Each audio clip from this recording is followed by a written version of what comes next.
Royalty in disguise. Put your fist up in the skies. A lot of women aren't sexually satisfied in their relationships and marriages because they don't feel truly seen, embraced, and heard. There is this energy that we are becoming aware of within the shadow of the collective as to the things that feminine beings on this planet had to go through because it was considered the norm, and even worse, it was an expectation created by the world, by religion, by our culture, on every level. So when a woman is sacrificing emotional connection to give a man physical connection, she's disconnected before she even starts with her true sense of self. She is sacrificing how she feels her unmet core needs to be able to meet the needs of her partner. On a spiritual level, anytime we offered our bodies, which are sacred temples, in this manner, we were basically whoring ourselves out for free. And when I say that, I mean it wasn't an equal energy exchange. It wasn't a sacred energy exchange. It was one person giving much more than the other gives. And the karmic energy created by humans being in the very intense alchemical joining of bodies, creating ripples in the quantum field around us, programmed by our emotions, our subconscious mind, the way that we think, and our beliefs. So we have created thought forms, these astral babies, actual situations to experience in our reality from a place of wounding and a place of not feeling fully seen, embraced, and heard. And for so many women, we have ignored our desires to please our partners so much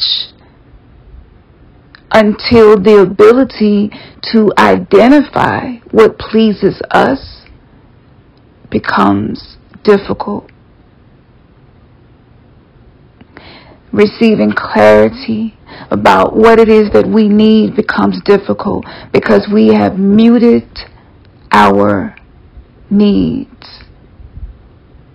And we have forfeited the future that we are here to create to please our partners in a present moment when oftentimes they aren't fully present spiritually, emotionally, mentally.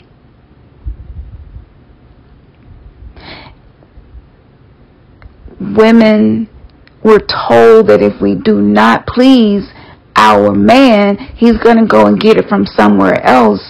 Yet we have catered and done the best we could to give them as much of us as we could, and the statistic of men cheating is just increasing.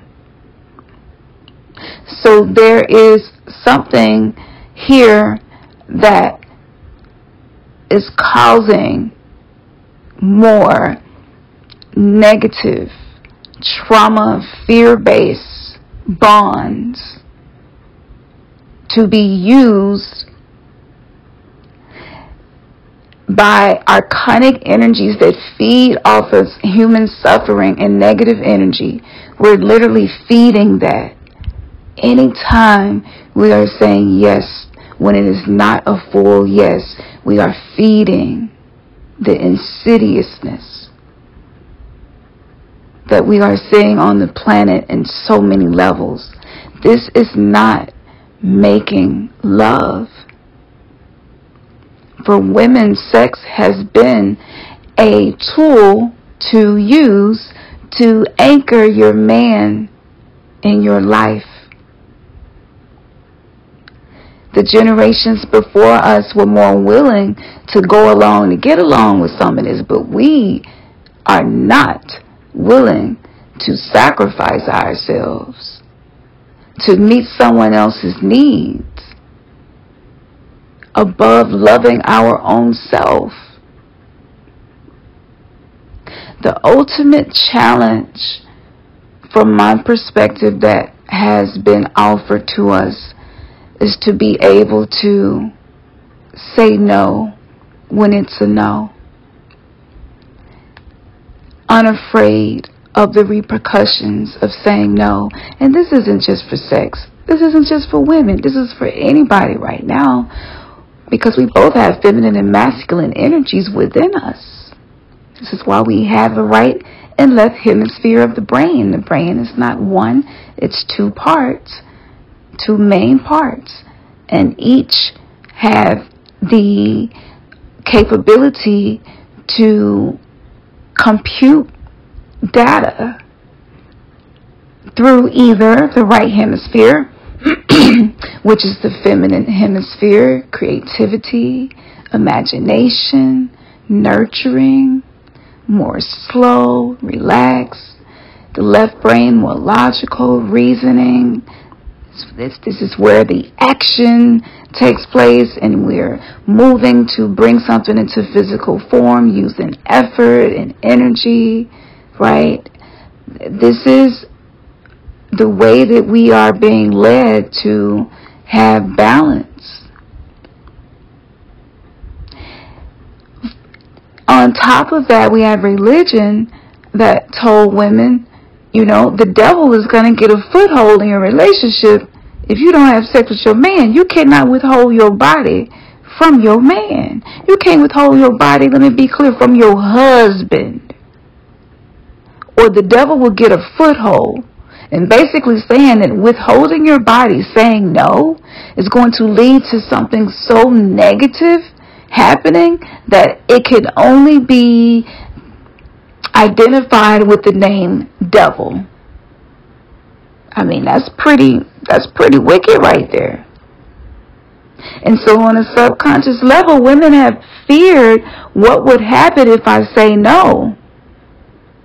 Will he leave me? Will he cheat on me? Will he, what will happen? Will he be displeased with me? And our relationship is just going to be one dramatic, traumatic event after the other? This fear has been programmed into our subconscious minds.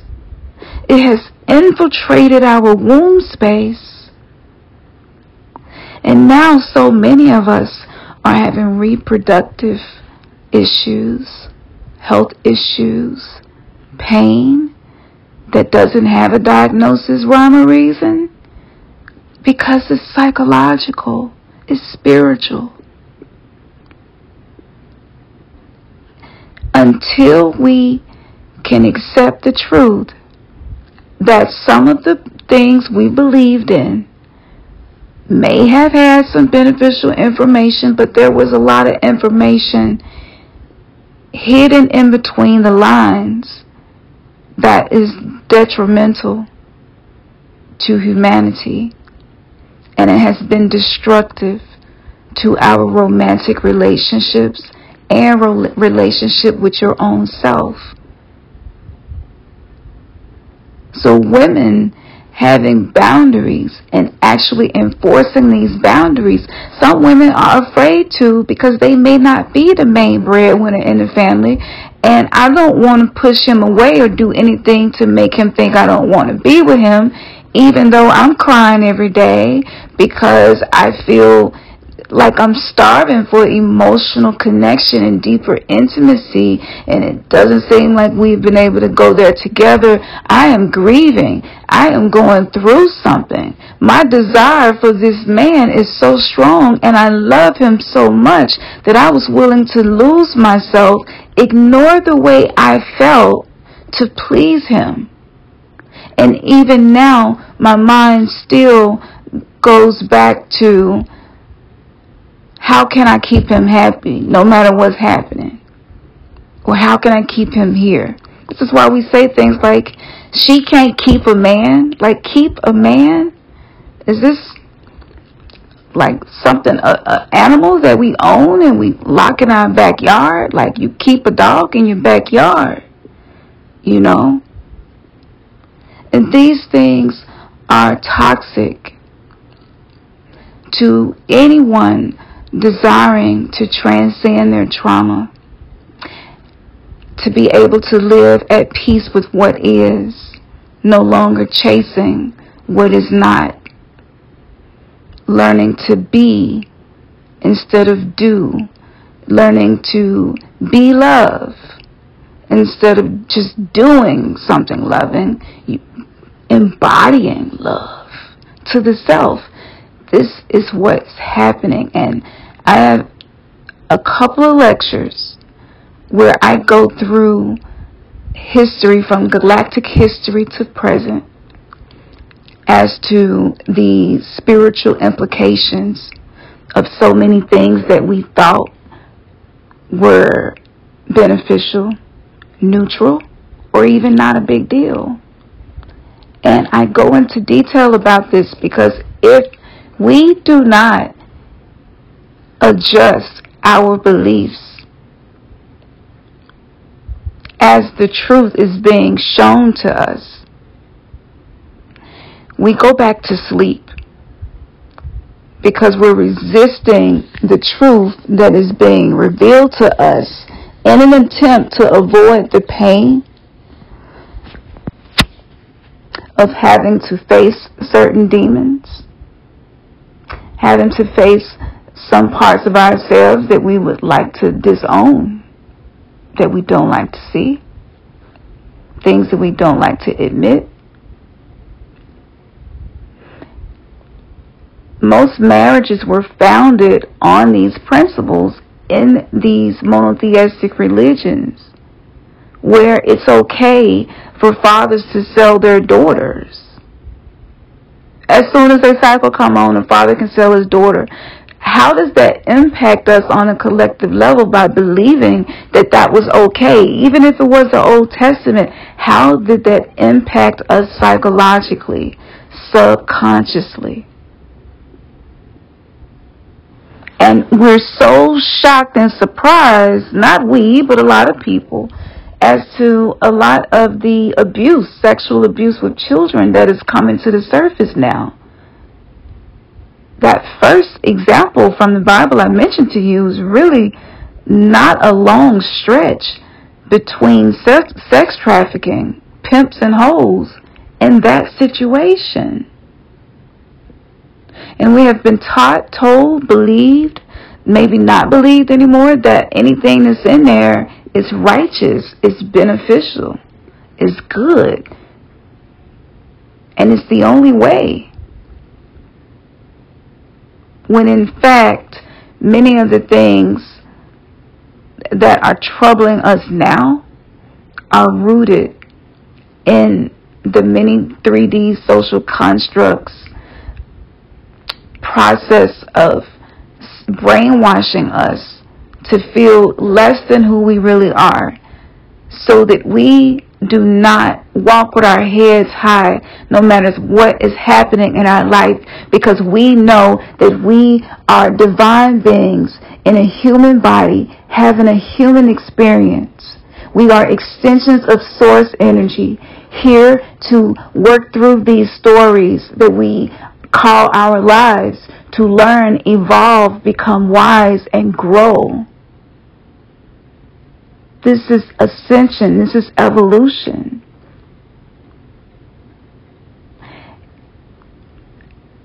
that was one of the most painful truths I discovered on my journey. I attempted to delete a lot of the subconscious programming that I was noticing no longer was in alignment with my values. And I wasn't in integrity with some of the things in my life that I had been questioning, but didn't make a decision to change my lifestyle. And I kind of sat in the middle of this for a long time because I wasn't sure what to do, and I didn't want to take a step in the wrong direction. But I knew that I did not want to be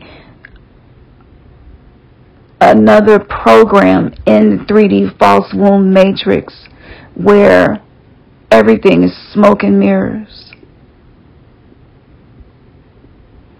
I tried so many ways of unprogramming myself. Personal development, going to therapists, psychologists. I tried the pharmaceutical drugs for mental and emotional issues. I tried natural things for the issues. I've tried everything I could possibly put my hands on that was either of lower density, 3D earth, or higher density, more new holistic approaches. I took all of that information and I put it into a course where each day you're learning another code that has been embedded into your subconscious mind that is impacting your life. I help you to navigate, getting to know yourself as you're going through your day-to-day life, which is the 3D matrix portion of our life. This is when we have to put on a persona to accomplish things, use the ego, use masculine energy to get things done. The world is moving so fast. It's get it done, get it done, get it done. You know, to be able to hustle and bustle, like all of that energy, that's 3D Gregorian calendar, 12 months in a year, 60 minutes, sacred geometric, numerological, time frequency lockdown. Working 9 to 5 for many of us, not having time to really be with ourselves the way that we desire to, because we have to provide and make sure that we are getting everything that we need to survive the 3D world. The higher dimensional, spiritual, alchemical transformations that are being offered to us, some of us can't fully, do what we would like to do, and so sometimes we just don't do anything at all. And unfortunately, our romantic relationships was the main target in blocking humanity's ability to evolve beyond the prison planet 3D matrix constructs where humans don't have sovereignty. We don't even own our own cells. We have stocks and bonds called birth certificates. I mean, the list just goes on social security numbers. We're commodities. That's what it's been. And it's shifting. As that shift occurs, we will definitely see more splits in the timelines that will show up as Mandela effects. And this is sometimes going to be people completely disappearing from your life, and you really don't even remember them. You don't think about them. You don't remember them. You know, nothing. They just wiped from your memory. This is happening to us, and there are several players on the chess game manipulating the simulation through this, and I talk about that in the course as well. But we do have control over ourselves. That is the one thing that we can always control, is the way that we respond to these things. So if you are in a relationship and you are noticing the psychological, spiritual, mental, physical impact of whatever your personal experience and conditioning was on the planet, by getting to know the shadow parts of yourself, inviting them into your experience in your conscious mind, being with yourself, no longer talking about it, but being willing to set some time aside to actually focus on meditating, to focus on resolving something that you've been holding on to go ahead and do the work, to be able to forgive that person that hurt you and you've been having a difficult time maybe letting it go. Maybe they keep doing it over and over again. It's like reopening a wound before it heals. I get it. And even in that circumstance, you are as close to divine as you ever will be. Spirit never leaves us. The divine never leaves us. But we do sometimes walk away from what is being revealed to us. This path is not for the faint of heart, because you really do face challenges that you know are here to serve you, to help you grow, to become better. You know this, but doing it is a separate thing. And there is this space between knowing and doing. How do you know when it's time to take a step forward, or do I need to sit with this and process this for a while? And these were some of the questions that I had as I was going through the process of self-realization. So I took that into consideration with the course, and it's broken down where you'll be able to work through about a day's worth of work, and it's going to carry over into the next day. And with each passing day, the 21st day that you have consistently focus on your spiritual journey and anything that's showing up for you, and offering love to that, and some of the journal prompts and many other things that are in the course to give you ways to do that. Well, that 21st day, you're firing and wiring a whole new neural synapses, because your brain is like, okay, this the new program. You are overriding your trauma. You are taking your shadows and turning them into superpowers. The more you show up for yourself like this, the less you will feel alone in this journey. The less you will feel that the process can't be trusted. You will no longer take things personally, because you are cultivating, validating, celebrating, and liberating yourself from the things that keep us bound.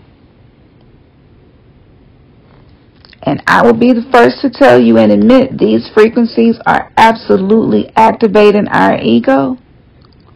And we feel threatened every single day, because there's an invisible force that's in the air, right? We're energetically sensitive beings. We're spiritual people. And we're becoming more energetically sensitive than we ever have been before. So we're feeling everything intensely. And some of us been numb from trauma for most of our life. And it feels like you're having a nervous breakdown sometimes. It feels like you're going crazy sometimes.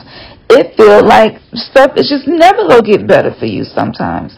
It feels like everything in your life that's happening is showing up because you're a piece of shit and it's what you deserve. And, you know, we really beat up on ourselves, and we justify beating up on ourselves by validating it with something negative, because we don't challenge these negative thoughts, right?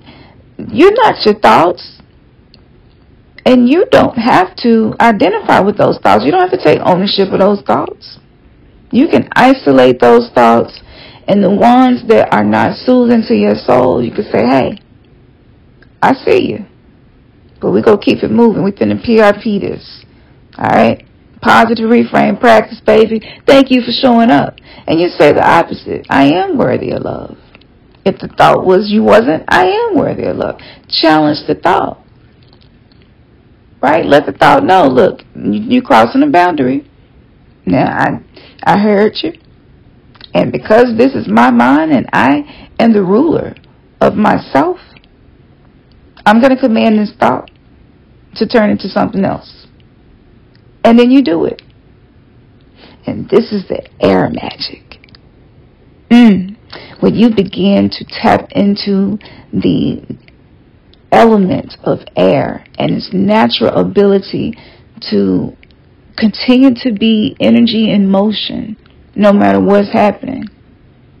And if something is in the way of a stream of air, like a brick wall, and there's nowhere else for air to go, the pressure behind air becomes dense enough, moving with a high velocity, that it can begin to shave down the brick wall. There are tools created using nothing but air pressure that can cut concrete. That, dear one, is why we are here in the age of Aquarius. Mental, air energy. Alright. You got to say I shaded out one, right? Just if you feel it inside of you. Power to that, right? I received that power. So I would like to invite you to follow the link.